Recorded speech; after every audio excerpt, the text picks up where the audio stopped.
Thank you so much. We need more Graham Downers. Thank you, Graham, for coming. Thank you.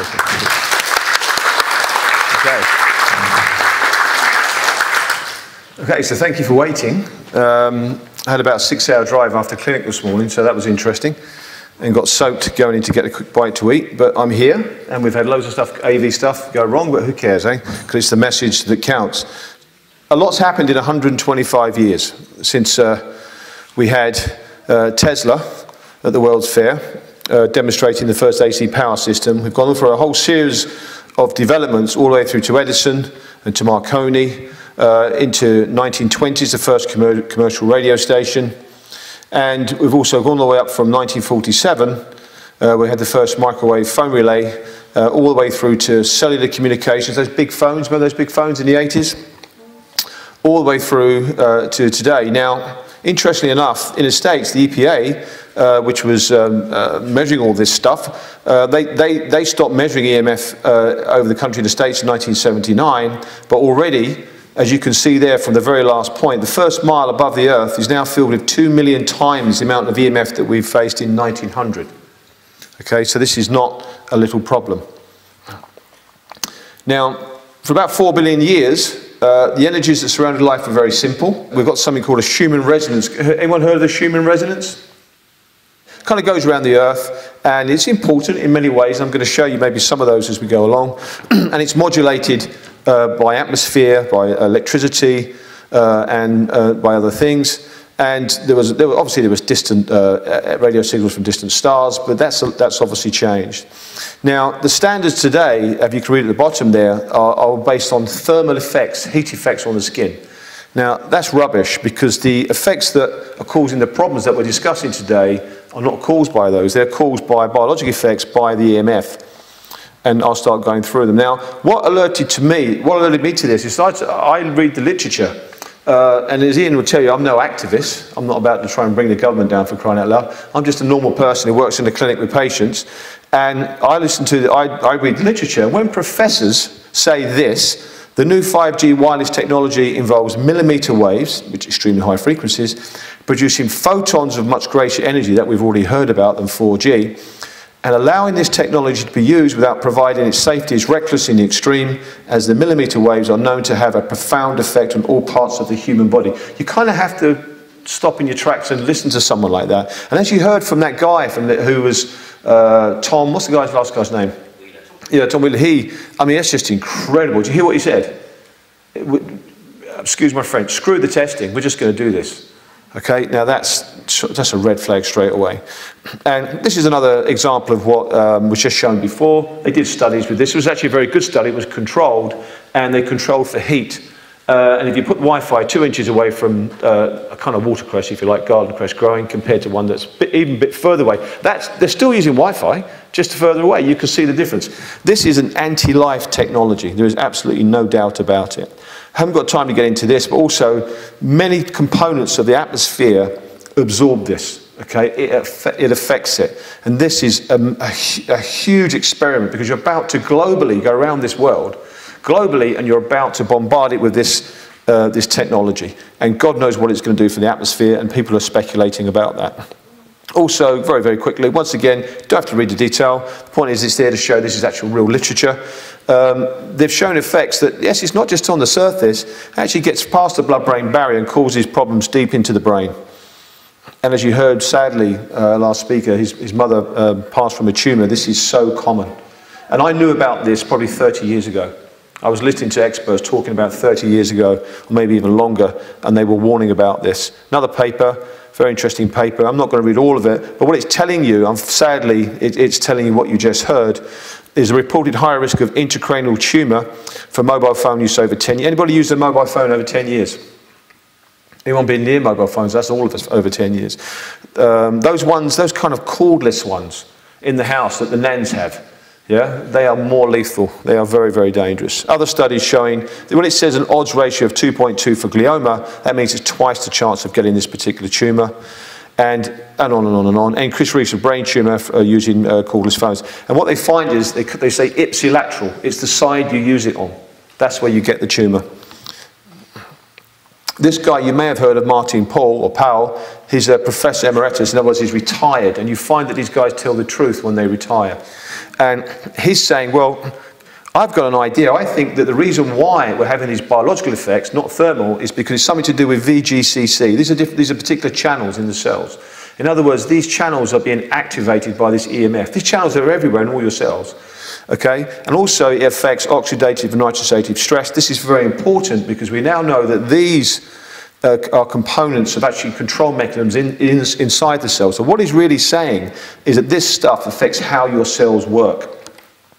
And very, very simple there, it says providing strong evidence that these fields can produce an almost instantaneous activation of these cells. So that's the hypothesis. Well, it's backed up by actual field work as well.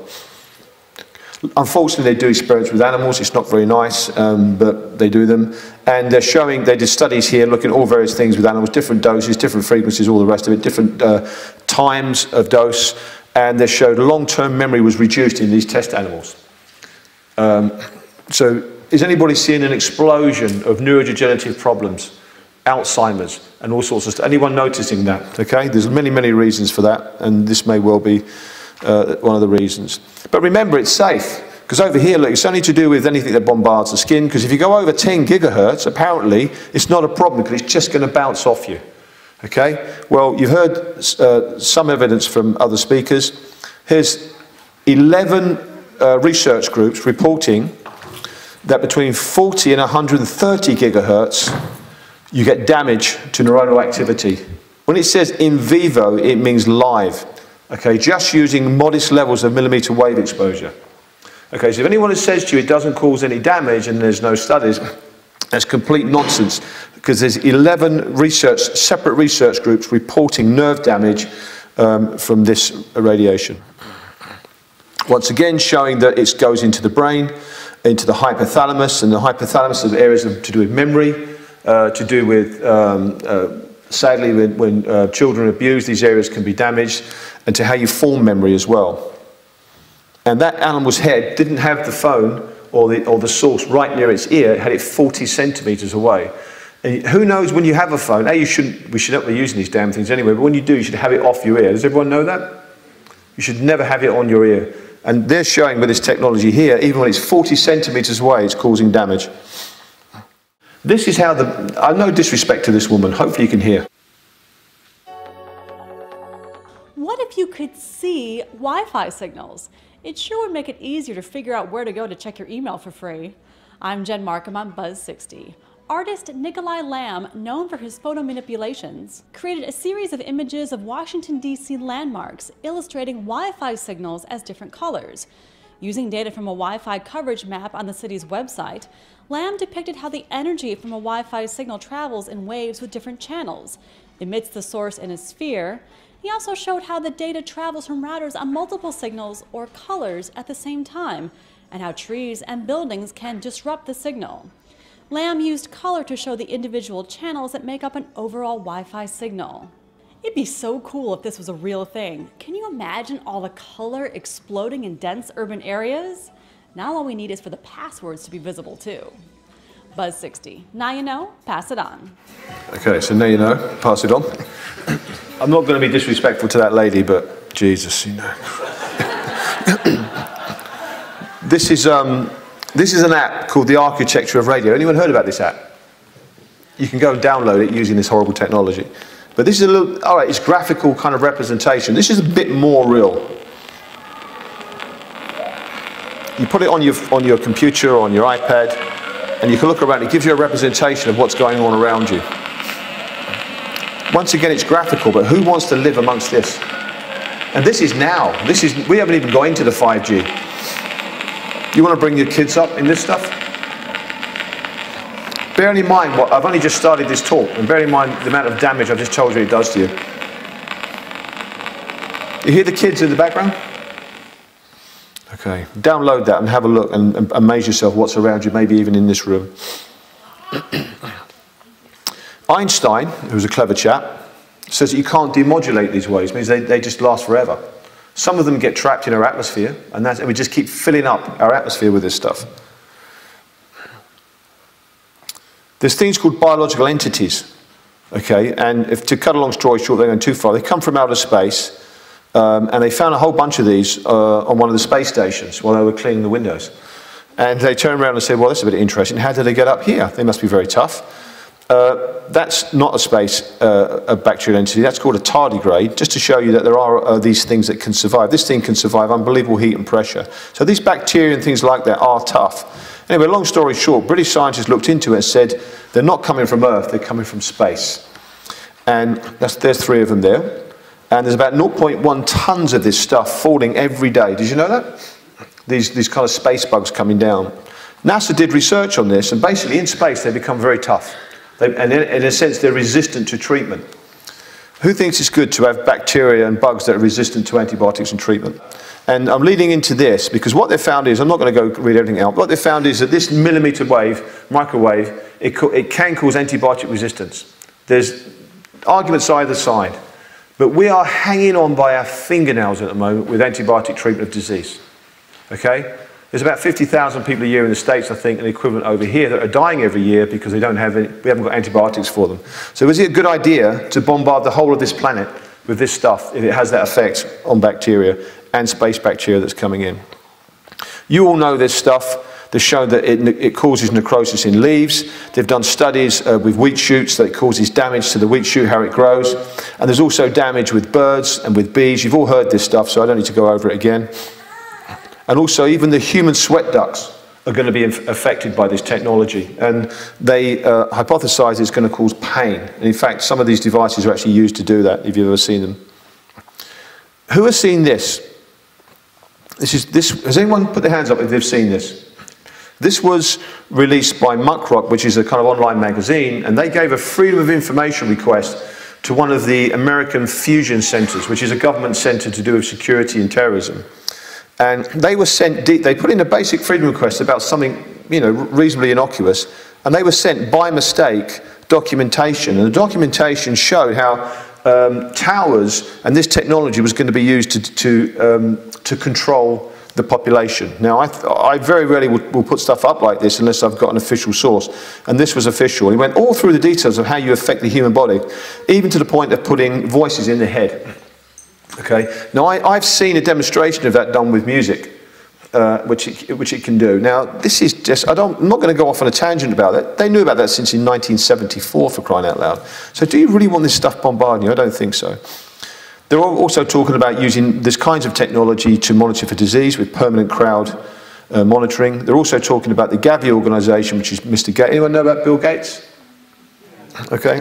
Talking about how they want these technologies so they can monitor kids in Africa to make sure that they've been vaccinated. You may believe in vaccination, I don't know, but I don't think you should be monitoring people with this technology. Also, ID 2020 is coming in, sponsored by the usual culprits, and effectively they're using this to give everybody an ID. That's what they want to do globally by 2020. I think they're a little bit behind. And they want to be able to monitor you from the cradle to the grave. And they want to make sure that you're doing everything they want you to do. So if they want you to take a drug, you will be monitored for it and measured. This is what this technology is really being ramped up for. This is the video. Maybe I won't play this. It lights up really nice. Maybe I'll play you this one. Okay. This is one woman's experience of living on the top floor under cell antennas for 2 months. It started with my daughter. She initially got a rash on her leg that was sort of unexplainable, and when she was trying to explain to me what it felt like, she kept saying it was kind of funny because it wasn't hurting inside or on the skin. She said it was hurting in the skin. And then a few days later she got another rash on her arm, and then another small kind of stranger rash, and it was the same thing. And then one day in the kitchen she was holding something and she dropped it because she said it felt like the blood in her hand went cold and in a wave along her hand to her fingertips, and then her hand stayed numb for about 15 minutes. Some more of the symptoms include a sort of hissing in my ear, in particular when I'm in my apartment, but for about 3 days, anywhere I went, it would just sort of come in. I kind of felt like an antenna, and I'd sort of kind of go like, trying to find the place where the hissing or the buzzing stopped. I've not slept in my apartment since last Saturday, so a week ago now, and the buzzing went away after about 3 days, and also the feeling of tingling all over my body slowly started to go away. But I have noticed that whenever I'm in other buildings now or anywhere close to, I don't even know what, because I was never sensitive before. I'm no Luddite. I have computers. I have all the stuff that most of us have, and I've never been sensitive at all. But now wherever I go, I'm feeling the same as I felt in my apartment, feeling dizzy and nauseous and a sort of a metallic taste in my mouth, headache and pressure on my head, and just feeling like I want to sort of faint or throw up. And that's wherever I go now. So I found myself becoming increasingly sensitive to my own computer and my own cell phone in ways that I never was before. Anybody getting those symptoms? Okay. There's various papers out that talk about this. May be one of the reasons. It's to do with how, and this is actually saying it's nothing to do with heat, it's how to do with water is bound on cells that may be affected by this technology. Loads of reviews. This is, a normal brain MRI will not show someone who's sensitive to this. But they've actually published a study, and they found an abnormality described as a hyperconnectivity of different parts of the brain with people that are sensitive to Wi-Fi. And interestingly, it's also the differential diagnosis, which you could also say might be linked, is someone who may have had a head trauma or who is susceptible to yeast or yeast infection. Those people seem to, in this study, there seems to be a link between those and people who are sensitive to Wi-Fi. And yeast infections are massively prevalent. Does anyone use Facebook? Anyone use social media? Okay. Those bloody things that go off, bing, bong, bang, every 5 minutes, where it drives you absolutely nuts when a text comes in and all the rest of it. They found that checking your Facebook, or your Instagram, when something goes off, is linked to part of your brain shrinking. Did you know that? It's called the nucleus accumbens, shrinking. Now, I said this before, they don't know if it's the fact that it causes it to shrink, or people with that small part of the brain are the people that like using the Facebook. We don't know, but I suspect it's the former. It's regarding the reward center. This thing is linked in with things, also Instagram, it's linked in with things like addiction and other things as well. Now, isn't it interesting that when you undergo a traumatic brain injury, that same part of the brain shrinks? And as I've said countless times, you've ever heard me speak before, if you've got children, for crying out loud, do not let them go on this stuff. And if you're going to use it, be absolutely judicious. You've got to be very discreet in how you use this stuff. Do not buy it on all day. That's my advice to you. Also, what this does is it creates apathy. Okay? And I could talk all day long on the implications of that. And the studies are there. So if you're on this, if you're constantly looking at your bloody phone and this thing's going off all day and you're bing and bang a text, then you need to understand that there's going to be a reckoning to that. Okay, so about 2 billion years ago, the forerunner of your cells were born. Each one of your cells was born by 2 bacteria. They kind of got together and had a little marriage. And one of the bacteria could survive in very low oxygen, the other in very high oxygen. And this becomes important when we talk about 5G. And they've worked this out because they looked at the DNA. These things here, they're mitochondria. That's the descendant of one bacteria, and the rest of the cell is descendant of the other bacteria. They kind of formed a nice marriage, and it survived over the millions of years of our evolution.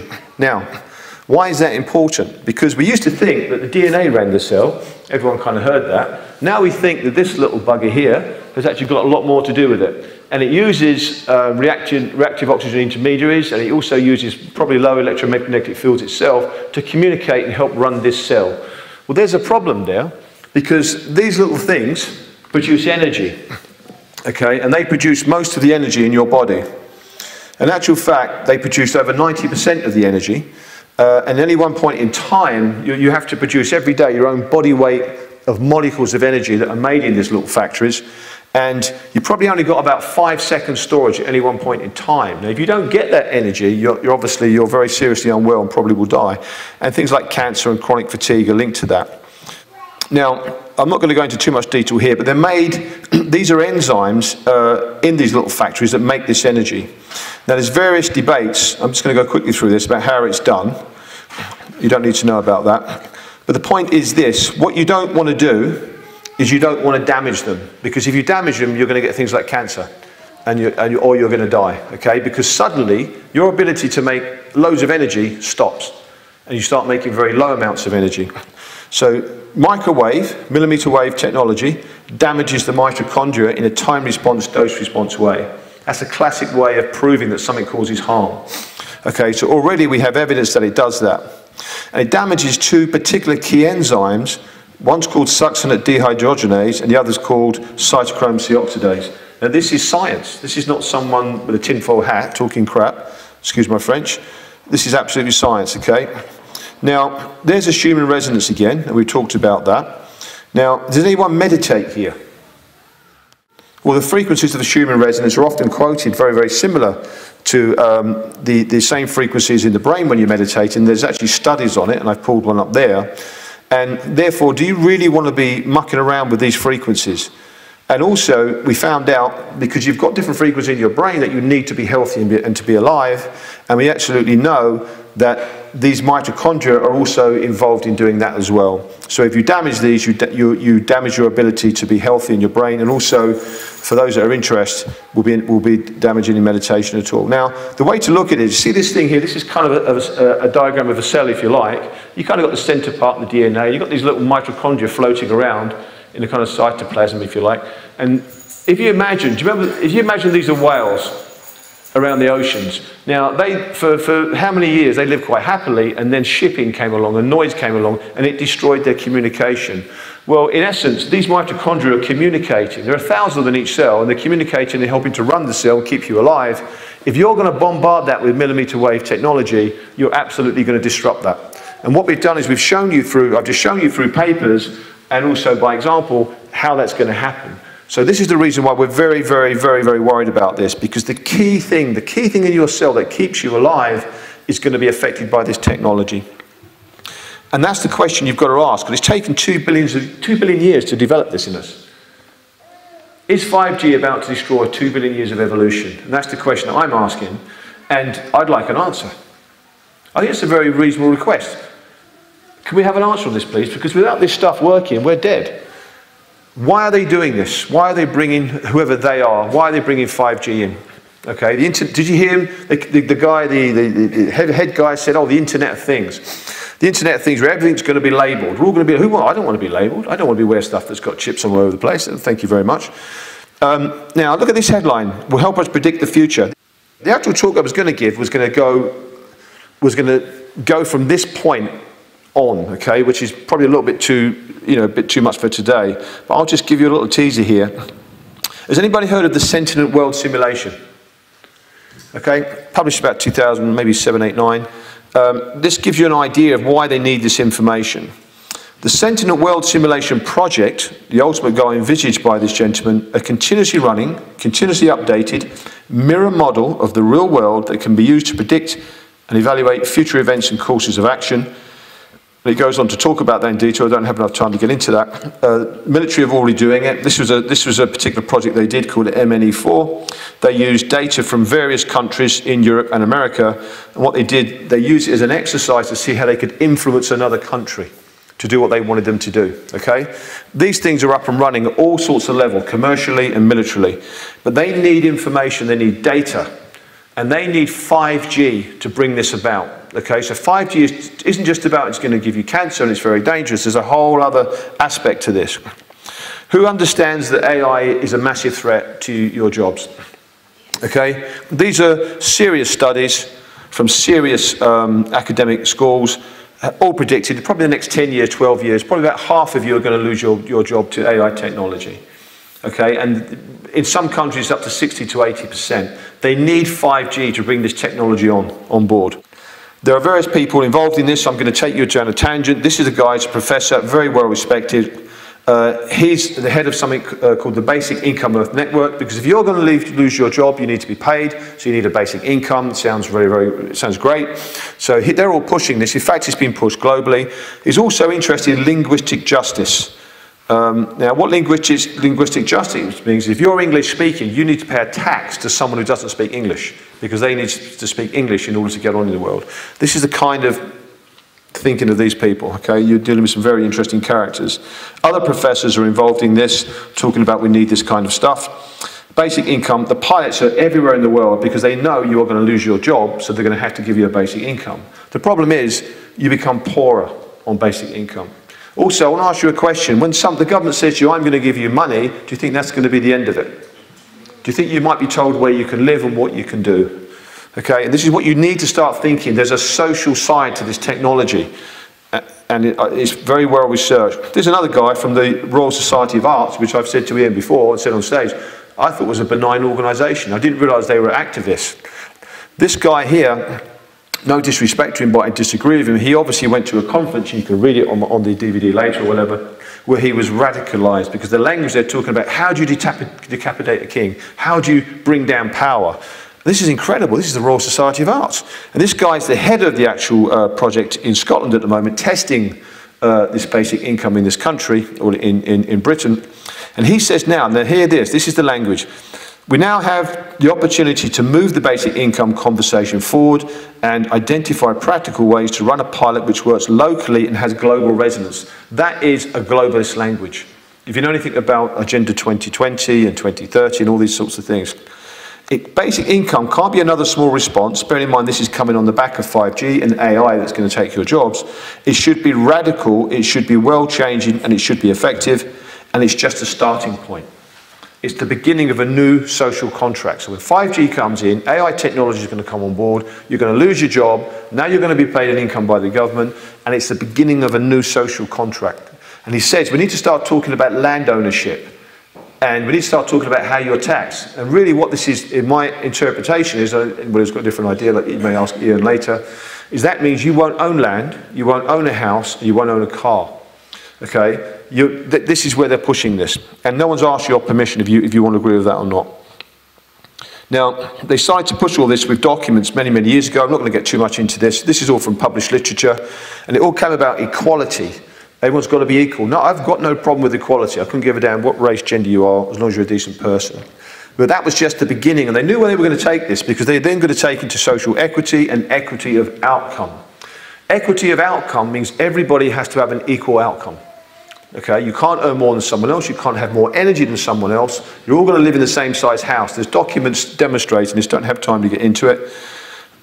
But so to be fair, you have to have equity, all these things have to be equal, the amount of children you have. If you look at how this ideology, and it is an ideology, has been used before in the history of this planet, that also goes down to what your beliefs are and what you can say. And I think you just said someone was just gagged wanting to speak about certain things. So everything must be monitored. This is the reason why you're having so-called smart technology. The Fitbits, the things that go on you. Everything's got to be on it. You're just being teased with this stuff at the moment. You have to kind of understand where this is going to go. And that means you can't have privacy, okay? Privacy is gone, okay, according to these people, whoever these are, or they are. And isn't it interesting how things are just moving along at the same thing? Suddenly we're watching lots of programs about people being watched. Yeah, we're kind of warmed up to this. Loads of programs about kids being watched, adults being watched, whatever it is. And now and then Amazon Echo comes out, and suddenly, isn't it great? I'm not bothered about having a microphone in my house that's recording everything I say, and is selling it on to third-party people. Can you imagine anyone here who's above a certain age, 20 years ago, 25, 30 years ago, anyone said, I'm going to put a microphone in your house, and you would have gone, you've got to be crazy. Okay, you talk to younger people today, no disrespect to anyone here that is more informed. Isn't it interesting that the head of Apple was really pushing these cars, this whole kind of car automotive technology, and you've got Uber, share your car. Airbnb, share your house. Isn't it interesting how these ideas are coming in? Autonomy requires privacy, okay? Autonomy requires privacy. And the psychological papers are very clear. You don't have privacy, you've got no autonomy. This way of framing the issue makes sense if you understand privacy solely as political or legal concept, and its political importance is certainly part of what makes privacy so important. What is private is what is yours alone to control, and without interference from others or the state. But the concept of privacy also matters for another deeper reason. It is intimately connected to what it is to be an autonomous person. The connection between loss of privacy and dehumanization is a well-known and ancient fact. You cannot be persuaded to give up your privacy. This technology is part of doing that. Anyone like this guy? He's calling for universal basic income. He thinks he's got a church, and he's the head of it, no doubt. Here's another guy talking from the Basic Income Earth Network, just to show you how this social side is changing. We need to create this new connected culture. Everyone's going to be connected. And we need to drive us to compete for social contribution. If you understand your history, you know what he's really talking about. To achieve that, many people will need to undergo training. So you haven't got a job, you go on basic income, and now they're going to train you as educators and community organisers to create and maintain a positive social climate. I recommend that a basic income will not come by itself, rather it will be coupled with socio-educational training. You're talking about 5G, but you're talking about a much bigger thing. China's already on it. I talked about this recently and also a year before. They've got something called the social... Who's heard of the social credit system? You're scored, almost like a Facebook liking system.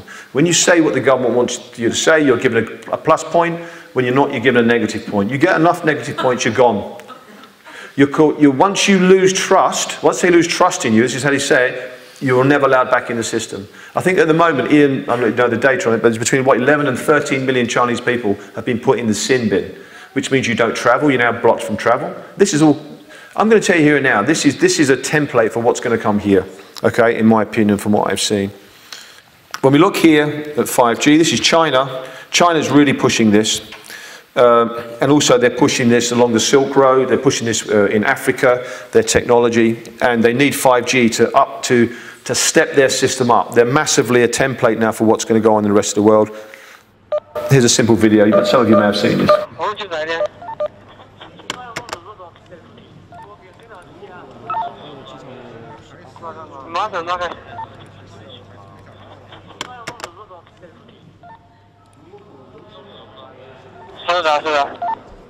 现在2号机是锁起门的。对，就是这的。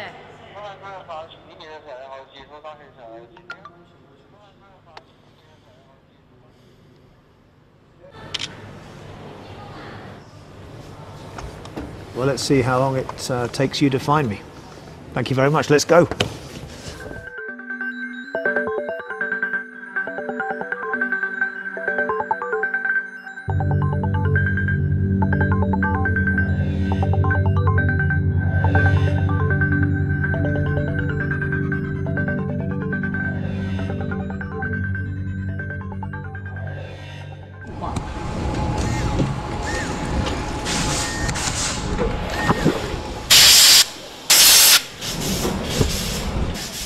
我们可以追溯到说，出现每一张脸都可以对应说他的身份证，以及他所经过，比方说在过去1周，我们回溯他的行经路程，我们也做了像人和车的匹配。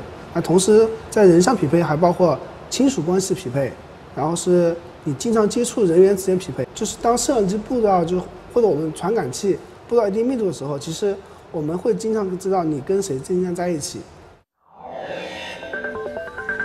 Well, here we are then. I've just got out of the car, close to the city centre, and for the purposes of this exercise, the plan is for me to start walking in the direction of the bus station.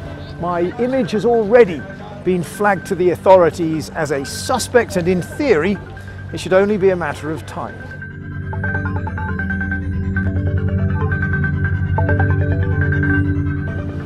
So already on this bridge, I can see 1, 2, 3 CCTV cameras. Of course, there's no point hiding from them. Just keep on walking. 可以呢，不一定非要从门里头通过，他就站在。哎，对，就是这的，就是这的。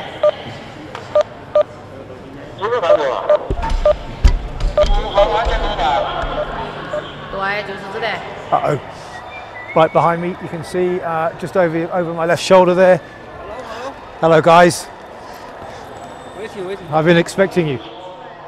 Maybe these guys aren't in on the joke.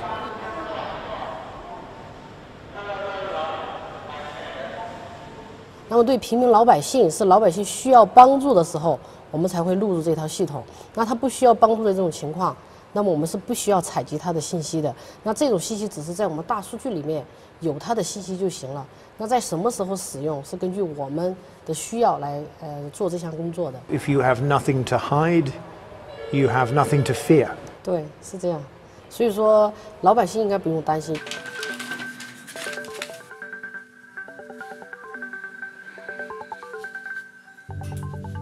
你觉得为什么它摄像头？对，因为现在民怨沸腾，就是它真正的用来预防犯罪的效果很少，反对的、不同意见的，让我觉得每天你都感觉到有一只眼睛盯着你，一只无心的眼睛，不管你干什么事儿，你总是有所顾忌。高科技为那个警察维稳提供了方便，所以他们的思路如果不改变，对这么一些意见人士，然后进行监控，可能是起了更大的作用。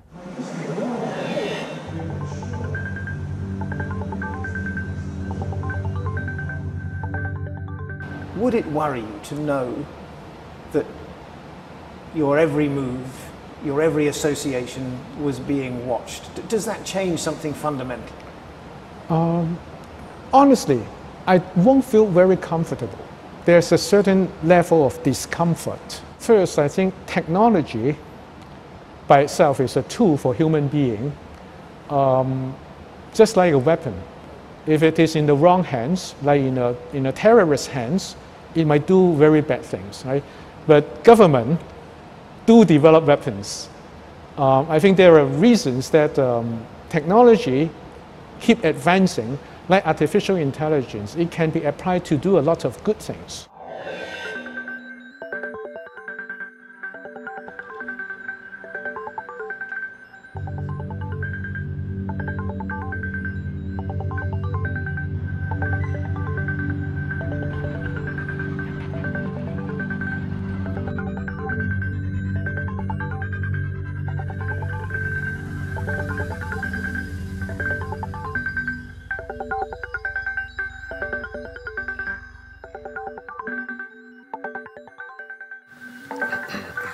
So who gets a warm, fuzzy feeling? The whole prediction thing as well, that's a whole other talk. This is a professor. We've already created the blueprint for innovative cyborg tissue and recently shown how to mingle this in the brain. They give you an injection into the head, opens a mesh, and that connects your brain up to the internet. It's already up and going, and is being very well tolerated. This guy is one of the leading chemists in the world, so if you think this is conspiracy, you're absolutely wrong. This is what they're doing. They're connecting the brains of animals together, and it's almost formed, and these animals can be thousands of miles apart. They start to work as one, almost like a biological computer. This is a template for what they want to do with humans. Here's another guy. He's a UK professor. Personal computing will become intrapersonal and intracellular. Each human neuron will be hijacked by a self-growing, self-repairing molecular network. Computers, check this out, computers will be networks of polymer filaments grown inside together with a human. Seeds of the networks will be injected into embryos in the first month of their development, and they will form a gigantic network inside the brain. Computers will be inside us. They will span all living creatures in a united computing network. If that doesn't turn your stomach, you're not a human being.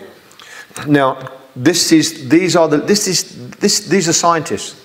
This is where this is going. This is how this is developing. It requires 5G. Okay, it requires 5G. This is a book called The Scientific Conquest of Death, and this is a chapter by a guy called Ray Kurzweil, who's the head of DeepMind for Google, and he says it will be routine practice to have billions of nanobots coursing through the capillaries of your brains, communicating with each other, as well with our biological neurons and with the internet.